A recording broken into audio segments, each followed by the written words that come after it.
Dua pasangan calon gubernur dan wakil gubernur Sumatera Utara, Bobi Nasution Surya dan Edi Rahmayadi Hasan Basri Sagala, kembali adu program dan gagasan untuk meyakinkan warga Sumut pada debat kedua pemilihan gubernur Sumatera Utara 2024 yang digelar Rabu malam. Bahkan, Bobi Nasution dan Edi Rahmayadi, kedua calon gubernur Sumatera Utara, terlibat debat panas dan saling sindir mengenai program dan kebijakan masing-masing. Di antara topik yang jadi perdebatan adalah soal transportasi umum dan jalan rusak.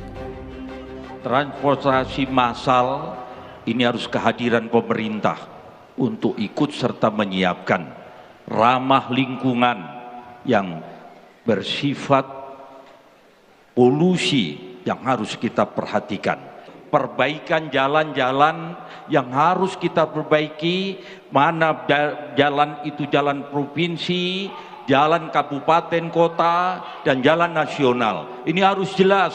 Jangan nanti berbicara jalan itu sampai ke desa-desa. Jalan desa pekerjaannya kepala desa, pekerjaannya kecamatan, pekerjaannya kabupaten.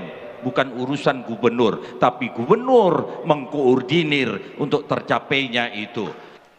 Wali kota, bupati harus ikutin benar. Jangan sembarang mengatur, merubah yang akhirnya kemacetan dan kesulitan rakyat di dalam menjalankan kehidupannya sehari-hari. Mungkin Pak, rumah Bapak di Johor bisa naik bis listrik dari Pemko Medan, mungkin Pak, bisa lihat Pak. Dan ke depannya ini akan kita tambah. Di Medan akan kita tambah seluruh bis yang ada di kota Medan nanti setelah tanggal 24 kita ganti bus listrik semuanya. Jadi nggak perlu 5 tahun Pak, ini akan kita lakukan. Kalau mau disampaikan, tadi mau disampaikan moda transportasinya, saya yakin kalau sekarang dikasih moda transportasinya 2 bulan, moda transportasi itu hancur. Kenapa? Karena jalannya pun hancur. Kayak mana mau moda transportasi? Oleh karena itu, ke depannya infrastruktur harus benar-benar dijadikan keutamaan. Saling cecar juga terjadi dalam debat soal tambang. Edi Rahmayadi menyinggung Blok Medan, sementara Bobi Nasution menuding banyak tambang ilegal di Sumatera Utara. Di luar Sumatera Utara saja, yang kami dengar kabar, kami dengar berita, ada mengurus tentang tambang-tambang yang khususnya di Maluku Utara. Untuk itu saya ingatkan jangan ganggu tambang, karena itu peruntukannya untuk rakyat. Mungkin banyak juga tambang-tambang ilegal yang ada di Sumatera Utara dan dibiarkan sama Provinsi Sumatera Utara. Ini yang saya ketahui. Berbagai persoalan lain seperti penanganan banjir dan sampah juga jadi topik perdebatan antara paslon Cagup-Cawagup Sumatera Utara. Kedua paslon saling adu gagasan hingga saling sindir untuk memikat hati pemilih di sisa waktu 20 hari jelang pemungutan suara Pilkada Sumut. Seperti diketahui, saat ini elektabilitas pasangan Bobi Nasution Surya mengungguli pasangan Edi Rahmayadi Hasan Basri Sagala berdasarkan hasil survei Litbang Kompas. Dari survei yang digelar 22 sampai 28 Oktober 2024, elektabilitas Bobi Surya 44,9% dan Edi Hasan 28%. Sementara pemilih yang belum menentukan pilihan 27,1%. KPU Sumatera Utara akan kembali menggelar debat ketiga Pilkada Sumatera Utara pada 13 November 2024. Kedua paslon tentu akan memanfaatkan momen ini untuk memenangkan hati warga Sumatera Utara dan menentukan cagup-cawagup pilihannya pada 27 November mendatang. Tim Liputan Kompas TV.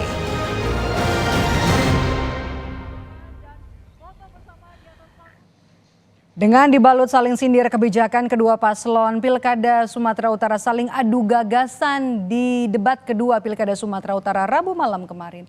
Dan untuk membahasnya sudah bergabung bersama kami di Rumah Pilkada Analis Politik Universitas Sumatera Utara, Indra Fauzan. Bang Indra, halo, selamat sore. Selamat sore, Mbak. Bang Indra, kalau kita lihat debat semalam ini kan berlangsung panas, sengit, saling sindir, kemudian juga saling cecar. Bagaimana Anda melihat penampilan kedua paslon? Hanya isinya saling sindir, saling cecar, atau sebenarnya sudah sampai ke substansinya, atau cuma saling sindir saja keduanya? kalau dilihat dari debat tadi malam, mungkin secara substansi tidak terlalu menonjol ya.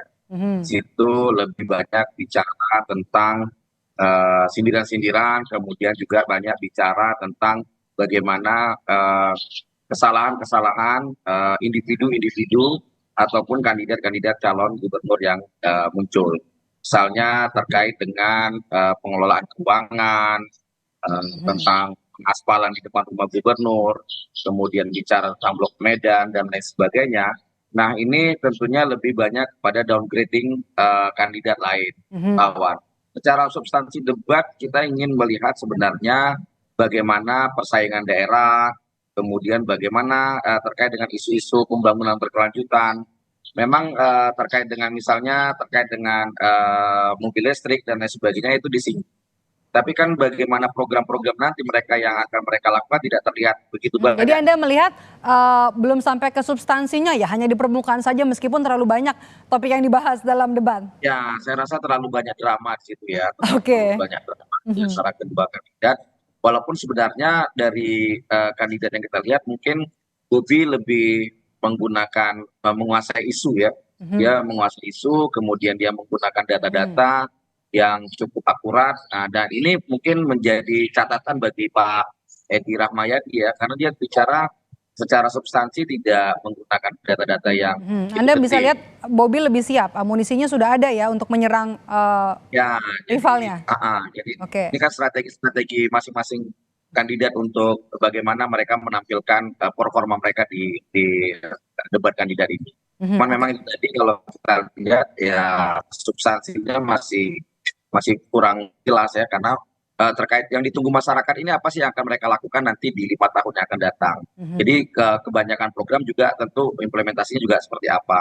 Mhm. Bicara jalan misalnya, selalu itu saja diputar-putar jalan-jalan. Tapi sementara bagaimana mereka akan mengeksekusi jalan tersebut? Apakah ini terkait dengan APBD di Sumatera Utara atau kemudian ada koordinasi dengan pusat Mhm. dan daerah seperti apa? Karena memang persoalan koordinasi antara pusat, daerah, dan Mhm. juga daerah-daerah di sekitar Sumatera Utara itu menjadi hal penting ya. Mhm.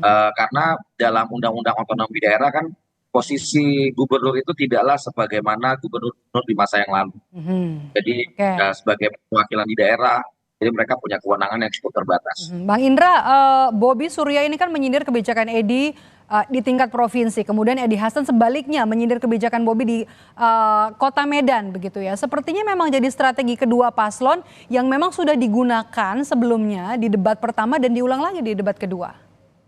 Ya, kita bisa melihat seperti itu. Pak Edi kan petahana dalam konteks ini ya. Dia Mhm. petahana, jadi wajar dia akan selalu diserang ya, karena kan memang menyerang petahana itu sangat lebih lebih lebih enak ya, Mhm. karena kan dia punya rekam jejak, kemudian yang ditanyakan legasinya seperti apa, warisan yang telah dibuatnya juga seperti apa. Mhm. Dan juga kan karena posisi Bobi Nasution sekarang ini sedang menjabat, jadi tentunya ada hal-hal yang apa namanya yang dianggap ya tidak Mhm. sesuai Apa itu yang ingin kebijakan-kebijakannya ya? dikerjakan oleh ya misalnya kan Mhm. infrastruktur kan banyak tuh infrastruktur di luar itu kan cukup banyak yang dikerjakan Bobi saat ini ya terkait dengan stadion kemudian lapangan Merdeka.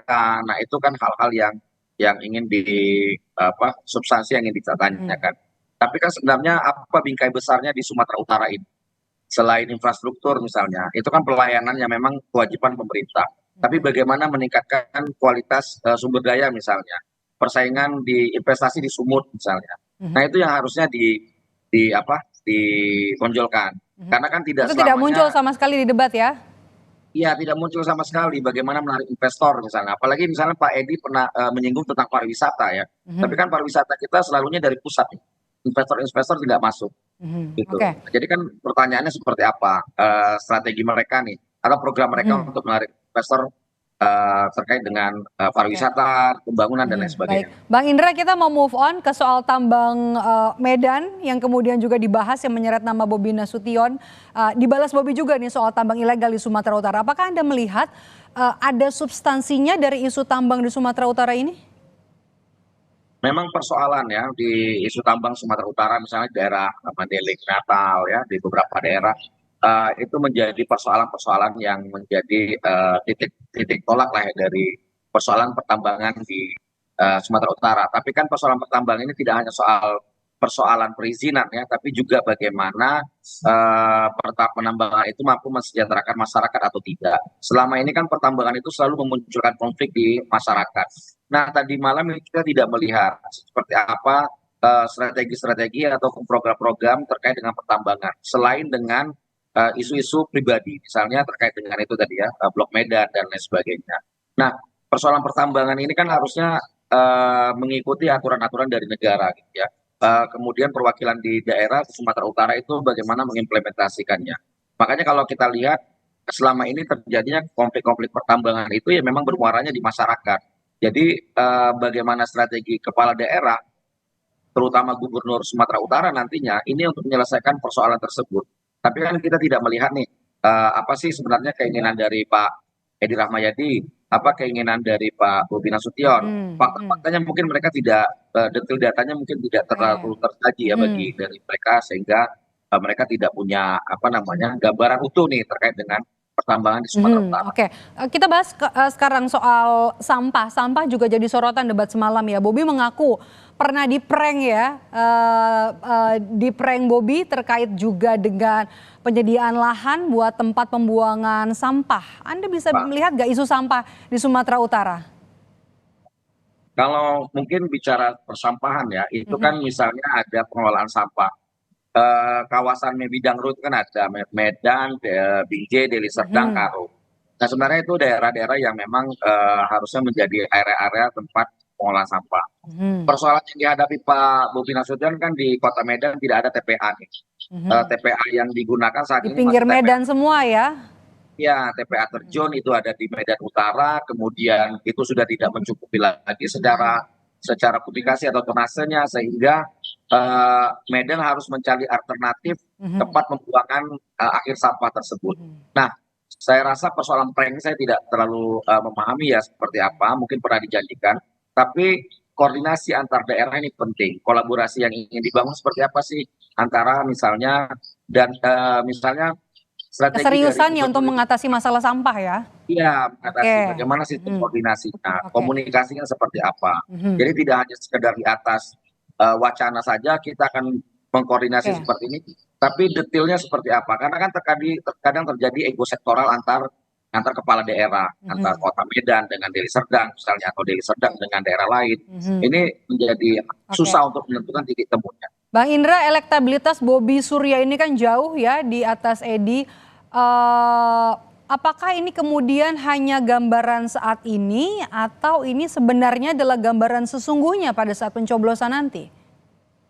Kalau dilihat dari survei Litbang Kompas beberapa waktu lalu kan itu undecided votersnya cukup tinggi ya, sekitar 27, mungkin ditambah juga dengan margin error sekitar 3%, ya sekitar 30% lah kita melihat bahwa belum ada perubahan. Nah ini cukup tinggi saya rasa. Undecided voters itu kan mereka yang benar-benar belum menentukan pilihan. Berbeda dengan swing voter. Swing voter ini kan pemilih galau nih. Itu kan sangat kecil ya. Jadi undecided voters ini cukup tinggi. Jadi kalau misalnya dilihat dari survei Litbang Kompas, saya rasa itu cukup mewakili kondisi saat ini ya, seperti apa. Karena memang saya rasa di 20 hari terakhir, tiap-tiap individu atau masyarakat di Sumut ini pasti sudah memiliki pilihan mereka masing-masing dari, mereka tidak mengungkapkan saja. Nah jadi dan mereka sudah punya ketetapan hati. Tinggal yang 27% ini undecided voters inilah yang kemudian ingin digarap oleh dua kandidat. Bisa saja Pak Edi menampilkan performa yang baik, tapi sayangnya dalam dua debat Pak Edi selalunya agak kelimpungan yang menghadapi data-data dari Bobi Nasution. Dan tentunya tingkat kepercayaan masyarakat terhadap Pak Edi Rahmayadi ini juga dipertanyakan. Makanya mungkin masyarakat akan beralih kepada Bobi Nasution. Jadi 44,9% itu sampai ke belum 20. bisa terkunci ya? Iya, jadi saya rasa mengejar ketertinggalan elektoralnya agak berdarah-berdarah lah. Masih berdarah-darah istilahnya begitu ya. Oke, ya. Bang Indra, ini kan masih ada sisa waktu 20 hari lagi, pas 20 hari lagi sampai nanti hari pencoblosan. Apa yang kemudian Anda perhatikan agar bisa dilakukan oleh kedua paslon untuk memperkuat posisi masing-masing, memperkuat elektabilitas dan kemudian menjaga agar suara mereka tidak tergerus?